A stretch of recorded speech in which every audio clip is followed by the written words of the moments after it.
Bueno, vamos a continuar con el temario de semiología cardiovascular. En la parte de semiología del aparato respiratorio, ya habíamos completado los temas, entonces ya tenemos el temario para el primer parcial de semiología. Así que vayamos buscando una fecha tentativa.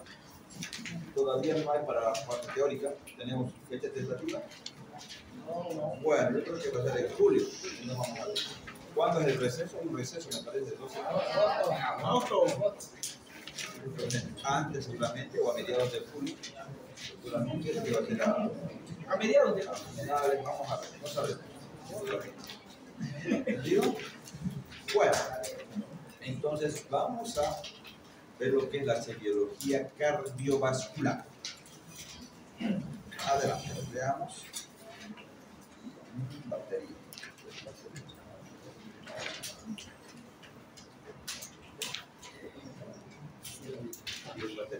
Bueno, de todas maneras podemos indicar que la semiología en general es la disciplina que va a tomar en cuenta el estudio de los signos y de los síntomas. En este caso, vamos a utilizar aquí la parte de semiología cardiovascular. Vamos a ver los signos y los síntomas de patologías cardíacas seguramente, y también los síndromes, que es el conjunto, la conjunción de signos y síntomas. Entonces, en ese sentido, podemos tomar en cuenta que, como en todo los aparatos, en todo lo que es la parte semiológica, siempre hacemos lo que es la anamnesis, un inicio. La anamnesis es fundamental, con sus distintas partes, y además lo que es el examen físico en relación a la patología del aparato cardiovascular. Entonces, lo mismo en lo que es la anamnesis, es importante la afiliación, el motivo de consulta, la historia de la enfermedad actual, los antecedentes patológicos personales, familiares, heredofamiliares y demás. Entonces, lo mismo tenemos que hacer la historia en estos pacientes. El examen físico, la característica, por ejemplo, tenemos que tomar en cuenta, se puede hacer tanto el decúbito supino como también el paciente puede estar en la posición sentada. Ahí está la afiliación, es importante. ¿Por qué es importante la edad, por ejemplo? ¿Por qué pregunto cuántos años tiene? Porque no va a ser lo mismo patologías del recién nacido, de la adolescencia, que patologías que ya, digamos, se presentan, manifiestan en los 40, 50, 60 años de edad. Si se dan cuenta, si nosotros tomamos en cuenta al nacimiento, problemas de soplos, problemas cardíacos, seguramente van a ser de origen cardíaco, pero de forma congénita. Puede ser. Imagínense un soplo, o que veo una cardiomegalia, seguramente va a ser por el problema de un problema congénito, lo más probable. ¿Entendido? Seguro que va a ser así. Entonces tenemos que tomar en cuenta eso también. También es importante la edad, por ejemplo, en adolescentes, en niños. Voy a pensar, por ejemplo, en patologías como la fiebre reumática. Imagínense que el paciente empiece con un problema de amigdalitis, faringoamigdalitis, y seguramente a los pocos días o semanas, si manifiesta datos de insuficiencia cardíaca, un soplo cardíaco, seguramente está en una fiebre reumática. Lo más probable va a ser fiebre reumática, seguramente. Pero, hombre, ¿quién es? ¿Te acuerdas? A ver, pregunten quién es. Pregunten. ¿Quién es? Pero pregunten. ¿Quién busca? Pregunten filiación.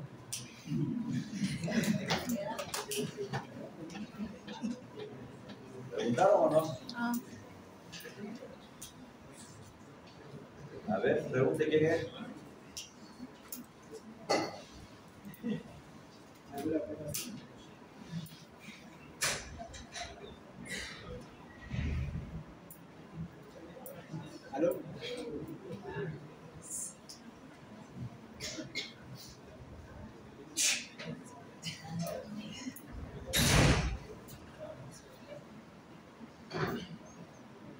¿Ya estuvo?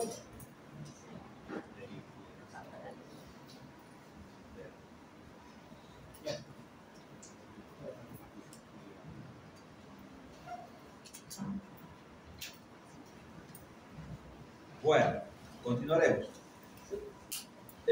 Habíamos comentado de que si yo tengo un paciente que tiene una amigdalitis de origen bacteriana, van a ser amígdalas purulentas seguramente, este paciente puede ser que haga fiebre reumática a las pocas semanas. Empezará con odinofagia, o sea, dolor, puede ser disfagia, dificultad a la deglución, o la fiebre, malestar general, pero lo que tendría que tomar en cuenta es este antecedente. Tendría que hacer un examen de orofaringe, si están las amígdalas hipertróficas, si tienen secreción purulenta, entonces seguramente voy a pensar que sea una amigdalitis de origen bacteriana, lo más probable, porque si fuera viral van a estar solamente eritematosas, o sea, rojas. En resumen, lo que tendríamos que tomar en cuenta la fiebre reumática, el problema no es tanto la amigdalitis, sino lo que va a conllevar esto, va a llevar a que haya una fiebre reumática. ¿Qué edad? Generalmente, repito, niños, adolescentes, personas jóvenes, voy a pensar. ¿Dónde empezó? Con una amigdalitis. Si es pultácea, mucho cuidado, puede llegar a una fiebre o puede tener una fiebre reumática. El adagio que decía, por ejemplo, el adagio es bien característico. Dice que la fiebre reumática muerde el corazón y lame las articulaciones, dando a entender que deja grandes secuelas en el corazón. Repito, muerde el corazón y lame las articulaciones, decía el adagio, dando a entender que va a dejar grandes secuelas en el corazón, estenosis mitral, también puede ser que deje estenosis o insuficiencia mitral, en la aórtica y demás, ¿no? O sea, muchas consecuencias. Claro, también va a haber dolor articular. Y en los criterios, por ejemplo, criterios mayores de Jones, y también hay menores, claro que sí. En los mayores hablaba de carditis, artritis, nódulo subcutáneo, corea de Sydenham, eritema marginado, la nemotecnia cáncer. Yo con esto puedo recordar cuáles son los criterios mayores de Jones en relación a la fiebre reumática. Carditis, el paciente va a tener una inflamación cardíaca, lo que va a conllevar a una insuficiencia cardíaca. Artritis, en este caso poliartritis, nódulos subcutáneos, corea menor de Sydenham, eritema marginado, es lo que el paciente va a referir, va a manifestar, va a tener estos síntomas, signos. ¿Dónde empezó? En una amigdalitis pultácea. El estreptococo beta hemolítico del grupo A de Lansenfield es el responsable de esta patología, la carditis y todo eso. Entonces la fiebre reumática generalmente se va a dar en países en vías de desarrollo, pues generalmente donde muchas personas no tienen acceso a los centros de salud. Pero tenemos que tomar en cuenta eso, por favor. Entonces tenemos que ver, no todas las amigdalitis van a ser también bacterianas. Algunas solamente van a ser virales, van a ver que está hipertrofiada, tiene amigdalitis. Pero si están solamente coloradas, hiperemiadas, debe ser viral. Si están con exudado purulento, lo más probable es que sea bacteriano. Entonces, ¿qué es importante? La edad, ¿no? Es una persona mayor, más de, qué sé yo, un adulto, no voy a pensar tanto en patologías de, bueno, congénitas, ya que la manifestado más antes, ¿no? un infarto de miocardio seguramente.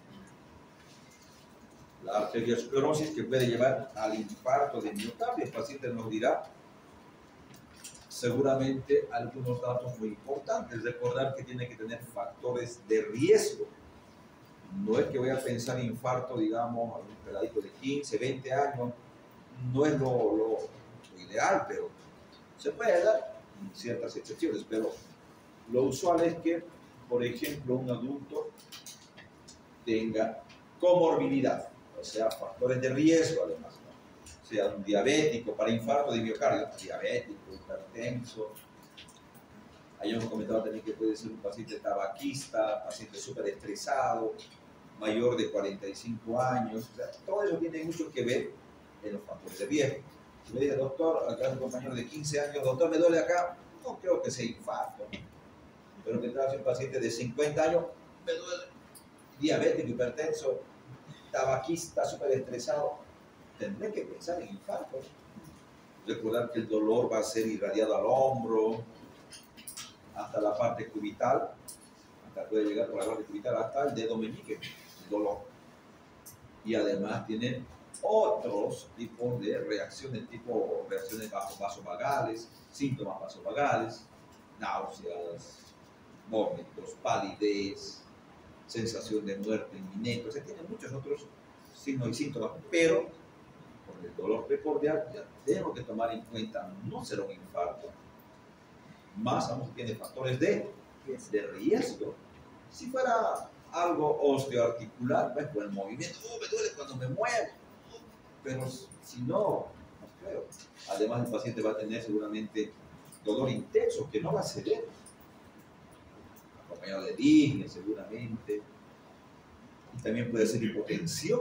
Recordar que está afectado la bomba, o sea, el corazón, va a haber disminución del gasto cardíaco seguramente. Entonces tenemos que inmediatamente sospechar y hacer un electrocardiograma.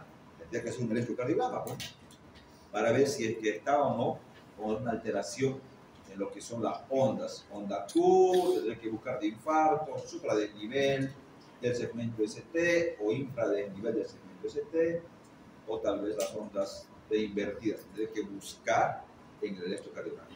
Pero ya tengo la idea con solo haber visto una persona que es adulta. O sea, se da cuenta que no es lo mismo en un niño que en un adulto. Claro, también tendré que tomar en cuenta que no solamente el paciente que tiene estos síntomas de infarto van a ser típicos. Hay algunos pacientes diabéticos, sobre todo, es un poco atípico a veces de las molestias, no son tan sintomáticas. Recordar que hace una polineuropatía, afecta a la parte nerviosa y los síntomas no son tan clásicos muchas veces. Mucho cuidado de esos pacientes. También tenemos que tomar en cuenta que si tenemos un paciente con infarto de miocardio, tenemos, bueno, la OMS dice que son 3 criterios.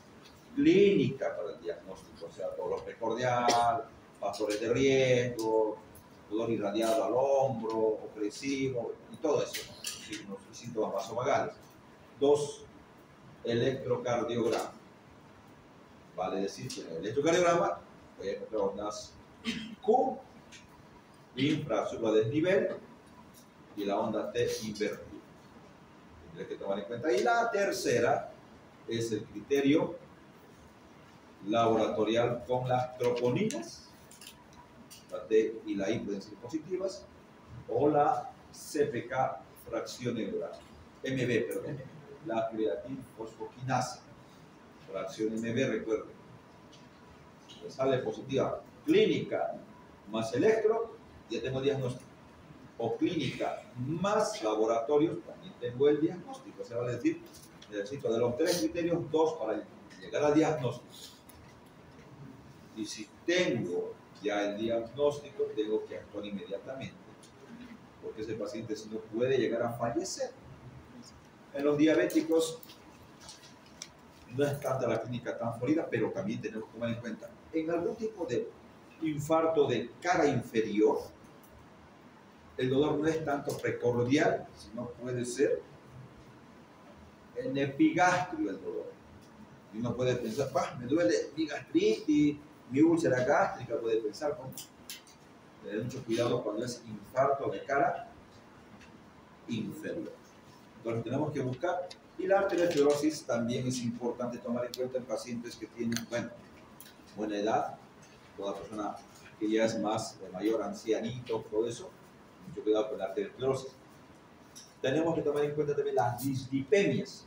¿Por qué? Porque las dislipemias, recordar que como hay bastante colesterol, triglicéridos en la sangre, pues no, va a tener mayor riesgo de que el paciente se infarte o haga un accidente cerebrovascular, un ACV. Diana pidió 2 de esas, ¿no? Tiene acá 2 listas para llenar. 2 hay. Ya, está bien. Entonces tenemos que tomar en cuenta eso.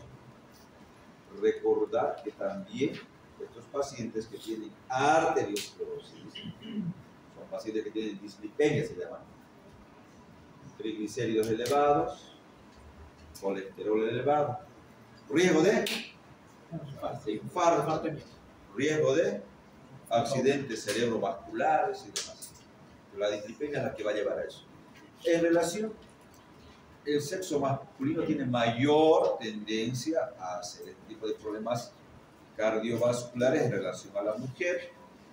La mujer, mayor relación en lo que es valvulopatía mitral, hipertensión arterial postmenopáusica, corazón mixedematoso, pacientes que tienen hipotiroidismo, protección contra la arteriosclerosis, las personas que están todavía en edad fértil, o sea, las damas, ¿no?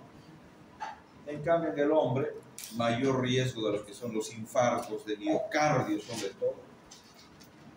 Ahí está. Y también pericarditis agudas benignas. Vamos a ver algo de infarto. Los varones se infartan fácilmente. Por cierto, factores de riesgo. Habíamos comentado, me parece más antes, en la anterior clase, hay factores de riesgo modificables y no modificables que podemos trabajar en los pacientes, ¿no? Aquellos no modificables es la edad, porque no podemos volver a una persona más joven. El sexo masculino es otro factor de riesgo que no podemos modificar. Factores hereditarios también. Pero los otros, por ejemplo, que son factores que podemos modificar, por ejemplo, uno, sedentarismo. Le dije que vaya a hacer deporte, que camine. Tabaquismo, que deje de fumar. Diabetes, se controla con hipoglucemiantes orales, insulina. Pacientes con dislipemia, colesterol triglicéridos altos que da, hipolipemiantes, ¿no? Atorvastatina clásica. ¿Qué más? Pacientes que tienen, por ejemplo, estrés, súper estresado. O sea, se pueden modificar ciertos tipos de factores, pero hay otros que no pueden modificar. Bueno, sigamos viendo. En relación a lo que es la ocupación donde desempeña sus labores, recordar que existe lo que se llama los cargos jerárquicos, personas que son súper, digamos, estresadas, están a cargo de empresas inmensas donde se maneja bastante dinero. Imagínense, estos son los trabajadores de cuello blanco, estos trabajadores de cuello blanco, que fácilmente pueden llegar a tener anginas e infartos de miocardio. Seguramente. Entonces, mucho cuidado con el estrés. Aquí lleva el estrés, pero el estrés va a llevar a todo eso. También, otro tipo de ocupaciones, como por ejemplo acá, los que son mineros, pero ¿qué tendrán que ver los mineros? Los que trabajan en las minas, sobre todo interior mina. Cuando tú vas a un paciente le dices, ¿en qué trabaja? He trabajado, doctor, en la mina. Ah, en la mina. Interior mina, le preguntas. ¿Por qué? Porque estos están sometidos, pues los que trabajan en la mina muchas veces no usan, bueno, la mayoría no usa, pues, porque son las máscaras, los KN95, N95, Pulmosan, que son los filtros para evitar la inhalación de partículas. Lo que pasa es que este paciente, los mineros ingresan adentro de las minas sin protección y a la larga hacen lo que llaman la silicosis. Inhalación de polvos de silicio, silicosis. Inhalación de polvos de carbón, antracosis. de berilio, Beriliosis. beriliosis. Y así, un sinfín de patologías que podrían llevar a hacer lo que se llama la neumoconiosis. Pero en la parte cardiológica, estos pacientes con problemas pulmonares van a complicar o pueden complicar con un corazón pulmonar crónico, core pulmonar crónico.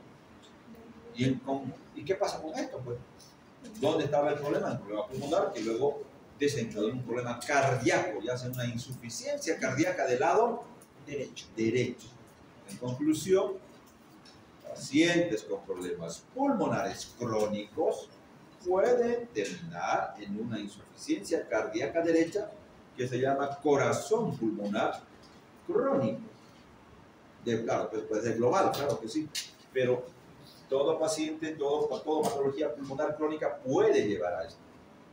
De todas maneras, hablando de lo que es la neumoconiosis, puede ser, como ya hemos mencionado, por inhalación de polvos inorgánicos, como el carbón, silice y todo lo que ustedes quieran. En cambio, cuando es por polvos orgánicos, inhalación, por ejemplo, clásico, la bagazosis, inhalación del bagazo de la caña.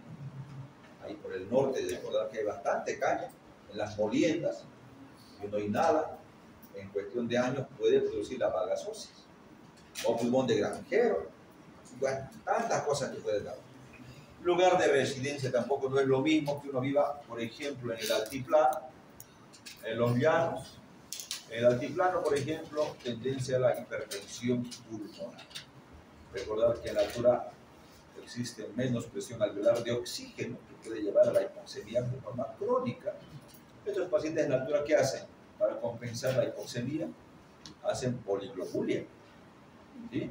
Pero también pueden llegar a hacer hipertensión pulmonar. En los valles, en los llanos, vinchuca. ¿Dónde? ¿Quién conoce la vinchuca? ¿Dónde vivían ustedes? ¿Ustedes? ¿Dónde vivían? Sí, vivía antes por ahí, por el kilómetro 12, todo era monte antes. ¿Y había vinchuca? ¿Conocían? Sí, hombre, ¿usted? Allá por Monteagudo. ¿Dónde? Monteagudo. En Monteagudo, sí, en Chuquisaca, todo Chuquisaca, Cochabamba, toda la parte de los valles, claro, el valle, vinchuca bastante. Antes era sumamente grande, bastante, o sea que cuando nosotros preguntamos al paciente, ¿conoce usted la vinchuca? Sí, tiene que pensar en Chagas, tiene que pensar, ¿no? La chinche de Sucona, ¿qué le dicen más a la vinchuca? Triatoma infesta. Bueno, tantos nombres que tiene. De todas maneras, yo tendré que pensar, si me dice, sí, lo conozco, yo pensaré en Chagas, ¿no? Recordar que el Chagas hace una miocardiopatía dilatada. En el Chagas, por ejemplo, no vamos a tomar en cuenta, probablemente hay una fase aguda, una fase indeterminada y una fase crónica. ¿No? O sea, lo clásico es que haya una fase aguda, indeterminada y crónica. En la fase aguda es cuando pues el paciente sufre lo que es el contacto con este triatoma infesta, con la vinchuca, y puede dar algunos signos de Romaña masa, sus ganglios satélites, todo eso, pero en esa forma aguda, si nosotros diagnosticamos, el tratamiento puede erradicar la enfermedad, ¿no? O sea, puede hacer un tratamiento con clásico. ¿Alguien sabe el tratamiento para Chagas? Venidazol. Venidazol. ¿Otro? Nifurtimox. Nifurtimox no se usa ya. Pero sí, el venidazol, ¿qué tiempo se usa? 30 días. 2 meses. 30, 60. 2 meses podríamos emplear. Y por ejemplo, donde había bastante Chagas, en los valles, Saca, toda esa parte, se han hecho grandes campañas para tratar de erradicar, mejorar primero las condiciones de vida, sobre todo en lo que es la residencia, o sea, en las habitaciones, donde se mete esta vinchuca, pues, Cuando no está, por ejemplo, las paredes tienen que estar revocadas, pues, porque se meten después ahí, debajo de los cuadros, o fuera de la... O sea, tenemos que mejorar la vivienda, y muchas veces en el área rural no tenía pues esas condiciones. De todas maneras, ha habido bastantes mejorías. También se han erradicado las vinchucas, y también se han hecho campañas de tratamiento para los niños, sobre todo, para tratar de erradicar a lo que es la enfermedad de Chagas. En la fase aguda puedes curar a las personas, a los niños, porque vas a erradicar la enfermedad o eliminando al parásito, pues, al Trypanosoma cruzi. Antes se hacía lo que se llama para el diagnóstico, el seno diagnóstico. ¿Cómo es el seno diagnóstico? A ver, ¿quién nos puede explicar? A ver, usted que es ayudante. De parasitología, ¿no? Adelante. Lo que se hace es conseguir una muestra de fluido de la persona, principalmente sangre, y se crían vinchucas estériles, es decir, vinchucas que no han sido expuestas al medio ambiente, y se les da de alimento en la sangre del paciente. De varios pacientes, porque en realidad no es un método diagnóstico por una sola persona, suele ser de exploración para ver poblaciones completas. Y luego, una vez se espera un mes, 2 meses, se abre la vinchuca y se busca en su intestino. Y se encuentran hematigotes de Trypanosoma cruzi porque la persona de la que se succionó su sangre tenía la enfermedad. Pero hombre, está bien. Recordar que lo que se hacía prácticamente antes, por ejemplo, clásicamente, era eso, pues, se agarraban vinchucas vírgenes sin infección por el Trypanosoma y se las hacía a las personas, tome, la vinchuca, y veíamos si después si tenía o no tenía Chagas. Es lo que decía clásicamente. De todas maneras, actualmente ya eso no se hace, digamos. Tal vez, ¿qué hacemos ahora para diagnóstico? ¿Qué pedimos? Gota Sí, sí, gota gruesa, pero ¿qué más? Ya. Serologías y Serologías. ELISA para Chagas, HAI para Chagas, lo que se hace en la parte práctica, clínica, ¿no? Entonces lo que tenés que hacer es eso. Pero en los niños, igual podemos hacer, si diagnosticamos a un niño, a una persona que recién ha sido, digamos, está en contacto con la vinchuca, llegamos a un diagnóstico de Chagas agudo, lo tratamos y se curó. Pero en cambio, imagínense que una persona después de doctorio vivía hace 15, 20 años en Monteagudo, no sé, Camiri, vivía, no sé, por el lado de Muyupampa, Padilla, no sé, toda la parte de Chuquisaca, o en los valles, o en Valle Grande, no sé, o sea, ¿será que estamos en fase aguda? No. ¿Cómo yo sé que está en fase indeterminada o en fase crónica? A ver, ya, levante la mano. Nombre. Arsenio Espinosa. Arsenio, adelante, Arsenio, vamos, adelante. La crónica es cuando ya se manifiesta la enfermedad. Ya, La indeterminada es la asintomática. ya. A ver, alguien más específico, o sea que en la parte práctica, ¿cómo yo puedo llegar a diagnosticar? Ver. A el paciente va a estar a ver, usted, ¿su nombre? Rolando. Yolanda, gracias. El paciente va a estar con estreñimiento, podemos ya pensar en un megapolvo. Las mujeres siempre son constipadas. No significa que tenga Chagas. Van a ver que las mujeres siempre tienen mayor tendencia a la constipación que el varón. ¿Sí? Eso es normal. A ver, algo práctico, pues algo práctico. A ver, ¿qué más? Corazón. Vamos. ¿Alguien más? A ver, usted, nombre. Para detectar Chagas. Nombre. Javier Estrada. Adelante, Javier. La única forma para detectar Chagas agudo es con el signo de Romaña o con el chagoma y la corazón. Sí, dijimos eso, ¿no? Que en el contacto puede haber chagoma, ¿no? Ya está bien. Pero ¿cómo yo sé que es una fase indeterminada de una fase crónica? En la fase determinada no presenta síntomas.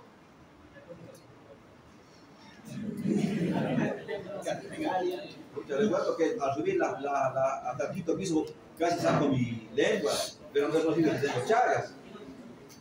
¿Cómo es? A ver usted. Radiografía. Radiografía. Anticuerpos. Pero por eso te dije que sale positivo para Chagas. Positivo para Chagas, hay ELISA. Pero ¿cómo sé que está indeterminado? ¿Y cómo sé que está en fase crónica? Síntomas, ya, pues de los síntomas, sí, tiene doctor mayor línea, está edemactizado, ya, pero ¿cómo? Por el tiempo de aparición. ¿No? Por el tiempo de aparición de los síntomas. Puede estar, te digo, que los pacientes 20, 30 años después de que han estado en contacto con la bichuca pueden tener síntomas, sí, pero a ver, ¿alguien más? Bueno, en conclusión, tendríamos que tomar nosotros en cuenta de que, bueno, la fase aguda no hay duda, o sea, uno lo trata y bueno, se radica la enfermedad, pero en la fase determinada no sabes si lo vas a tratar al paciente o no. Primeramente hará una serología, positivo para Chagas, tiene Chagas, pero ¿lo tratas o no lo tratas? ¿Qué hace? Harás un electrocardiograma para ver si no hay una alteración cardíaca. Recordar que puede darnos bloqueos, semibloqueos, bloqueos de auriculoventriculares, primero, segundo, no sé, tercer, cuarto grado. Pero, en la parte práctica, ¿qué están haciendo?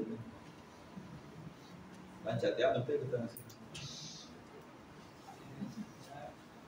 En la parte práctica, me va a mí dar a entender que un paciente que está con serología positiva para Chagas, Elisa, repito, clásico, me va a decir si el electro tiene alteración descárdica, ya está en fase crónica. No tratas para Chagas, no le das nada para Chagas. Al Chagas está hablando, Bendidazol está hablando, clásico. Pero si está en una fase indeterminada y no tiene alteraciones electrocardiográficas, después lo puedo tratar, le va a dar resultados, sí o no, no lo sé. Pero si es una fase crónica, repito, no sirve de dar tratamiento. ¿Se dan cuenta? Y muchos tal vez no van a desarrollar la enfermedad, tal vez se van a quedar en fase indeterminada y nunca tengan problemas cardíacos. No solamente es la parte cardíaca, también como dijo alguien, es la parte del intestino, megacolon, megacolon y demás. ¿Se entendió ahora? Sí, pero hombre. Doctor, una bradicardia sinusal que yo veo con el electro, ¿puedo darle tratamiento? Es leve. Pero recordar que es una bradicardia sinusal. Recordar que los deportistas de los pacientes que son de alta competencia hacen bradicardia. Pero es un deportista. Tienes que ver si tiene antecedentes, buscar, si tiene serología, buscar también las causas, ¿no? Pero como te digo, tendrás que buscar alguna alteración en el electrocardiograma. También, cuando no llego al diagnóstico por ahí con un electrocardiograma simple, haré una prueba de 24 horas de Holter, que me va a dar todo el reporte de todo el día, porque lo colocas en el Holter y el paciente duerme con eso, hace su actividad las 24 horas. Todo lo que haga se va a registrar en el Holter y nos va a dar una idea más completa de lo que está pasando en este paciente, ¿no? Buscar sobre algún tipo de alteración. ¿Estamos de acuerdo? Sí. Bueno, a ver, sigamos. Alimentación también tiene mucho que ver. El alcohol, por ejemplo, puede llevar a problemas cardíacos, el café, el tabaco, sí, puede llevar. Antecedentes patológicos, fiebre reumática. Preguntaremos, ¿usted enfermó de los pulmones, de fiebre reumática, pericarditis, sífilis, Chagas, virus, diabetes? Todo esto voy a preguntar porque me puede llevar a patologías cardíacas. La sífilis, recordar que da patologías de la válvula aórtica, sobre todo, pero puede dar cualquier tipo de alteraciones. Historias de enfermedad actual, agudo, por ahí podemos preguntar si tiene un infarto agudo, postraumático, así. Preguntar, esto es anamnesis, preguntar en relación a todos los signos y síntomas que pudo haber tenido el paciente. En relación a los síntomas, tenemos que tomar en cuenta lo que es la disnea. Lo hemos visto en neumología. ¿Qué es la disnea? Sensación subjetiva de falta de aire. No solamente muchos dicen que tiene, es la falta de aire, no, es la parte subjetiva. Esto es un síntoma, no es un síntoma. Es un síntoma, porque solo el paciente puede saber. Doctor, le falta el aire, pero no sé si le falta el aire o no. Solo el paciente lo sabe, lo llama sensación subjetiva de falta de aire. En la parte de cardiología, la disnea es diferente, la clasificación en relación a la cardíaca de la respiratoria. La respiratoria, por ejemplo, hemos visto la disnea de acuerdo a la escala de la MRC. Grado 1, 2, 3, 4, generalmente es cuántos metros el paciente puede caminar. ¿Se acuerda? De la MRC, grado 1, cuando el paciente en una cuesta, una subida, 2 pisos, grado 1, grado 2, generalmente 2 personas, ponemos a caminar de la misma edad y la que tiene disnea se va quedando. Grado 3 en 100 metros, terreno plano, hay disnea, y grado 4 de reposo. En cambio, en la parte cardíaca no es así. Vamos a ver, claro, la disnea se puede deber a una alteración o un fallo del ventrículo izquierdo. Vamos a ver la clasificación que es de acuerdo a eso a pequeños esfuerzos, medianos o grandes esfuerzos, ¿no? A grandes esfuerzos, medianos esfuerzos, de pequeños esfuerzos y de reposo, ¿no? Es diferente, ¿no? La disnea de origen cardíaca o respiratoria. También es importante tomar en cuenta que tenemos que ver si es la disnea con el esfuerzo o disnea de reposo. Puede ser continua o paroxística, como en el edema agudo de pulmón. Recordar que estos pacientes pueden tener la disnea al caminar o estar en reposo. Vamos a ver la clasificación de acuerdo a eso. A ver, vayamos avanzando. Disnea de origen respiratorio puede ser psicógena o de origen cardíaco. Pero ¿cómo diferenciamos la respiratoria? Generalmente, estos pacientes tienen antecedentes de problemas respiratorios, asma, no sé, fibrosis pulmonares, EPO, algún problema tendrá que tener de origen pulmonar, ¿no?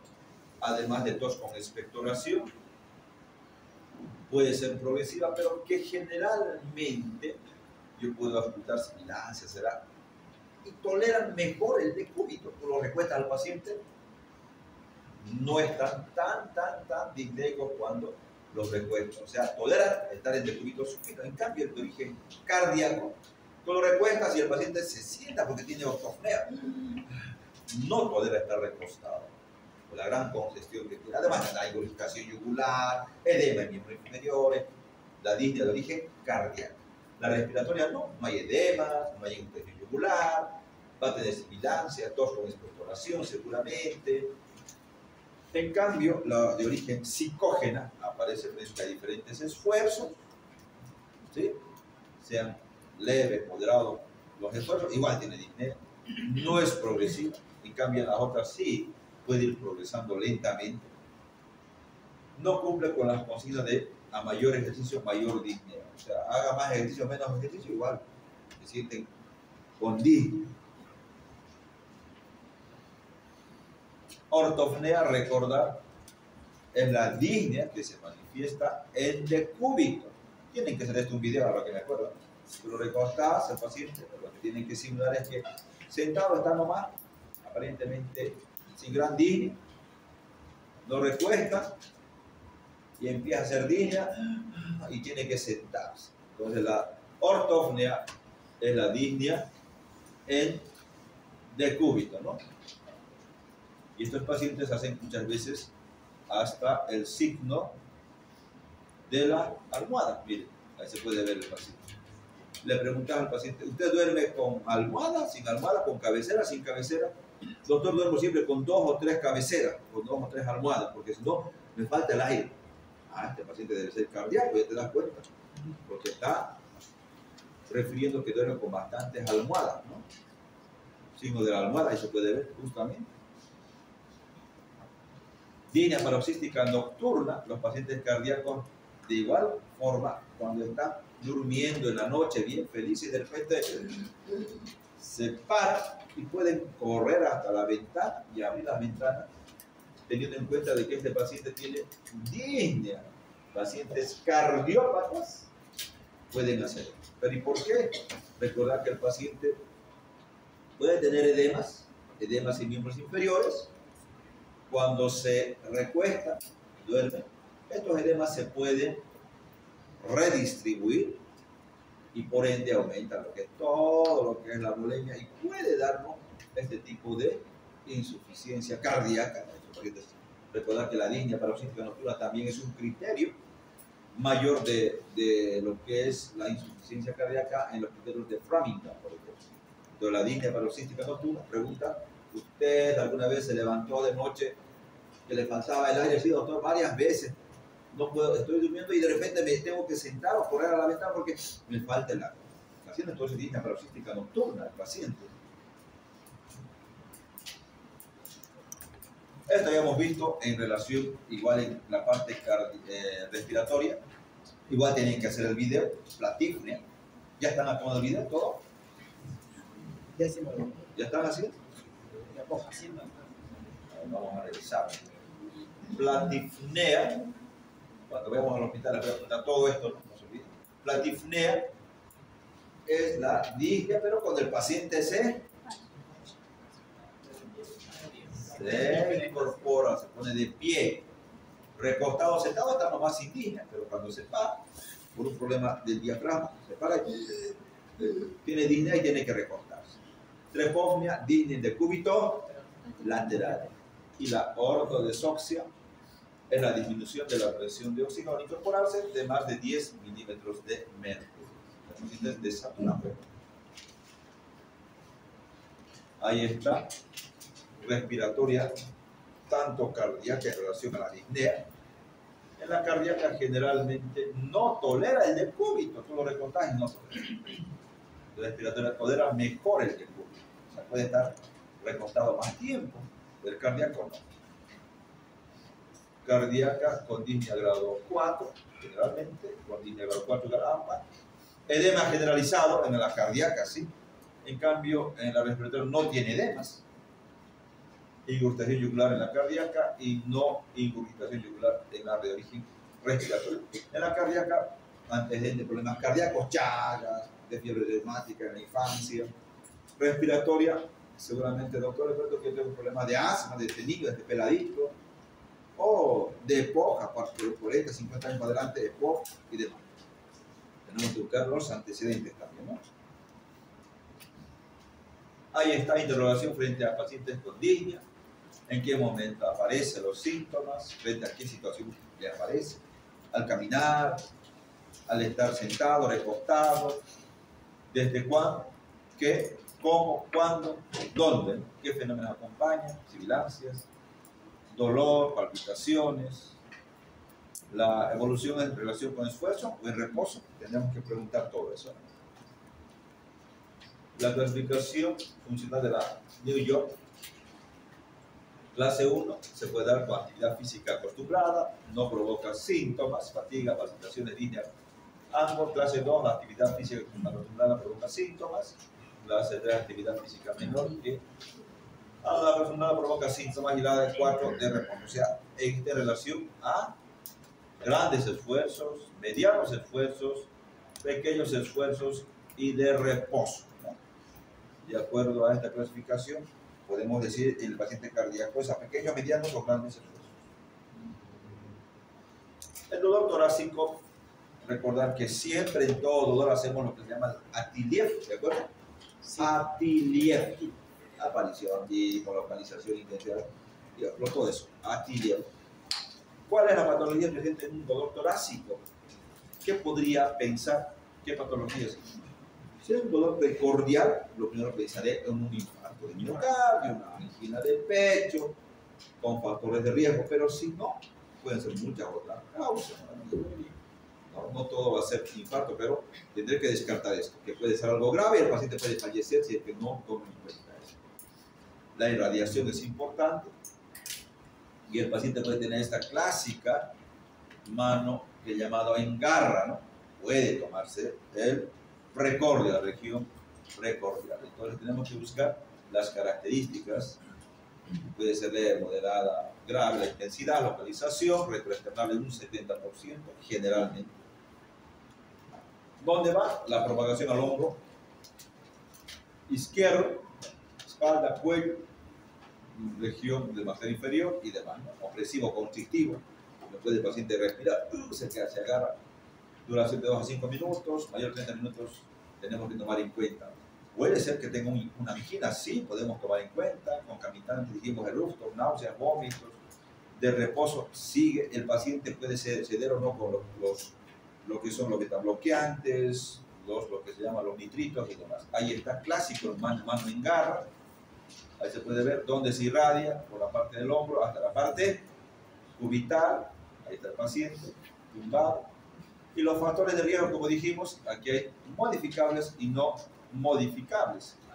Ahí están modificables: obesidad, tabaquismo, hipertensión, diabetes, dislipemia. No modificables: edad, sexo, antecedentes personales, familiares, heredofamiliares y demás. O sea, esto podemos tomar en cuenta en el paciente, ¿no? La primera causa de dolor torácico puede ser de origen cardíaca y no cardíaca. Si es cardíaca, ya dijimos, infarto, angina, lo primero tenemos que tomar en cuenta. Cuando yo tengo el diagnóstico, no digo tiene infarto.